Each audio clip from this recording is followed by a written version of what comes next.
What's up, everybody? I'm Brigitte Bidet, and I'm about to show you all the things that I slap on my face to get pretty.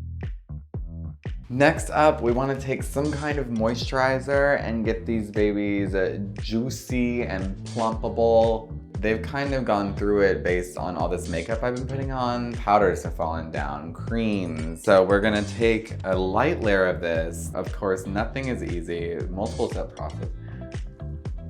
Rub it in. Now, this top layer is gonna encourage whatever makeup is left.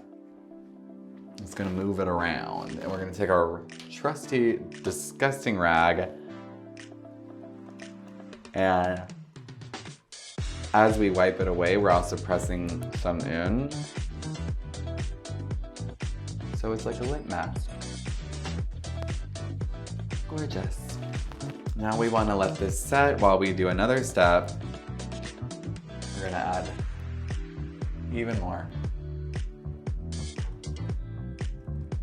It smells so good. I wish you guys could smell it too. Au naturel, 100% pure natural. It's not these like nasty fake fragrances. And it'll get you the hydration that you need.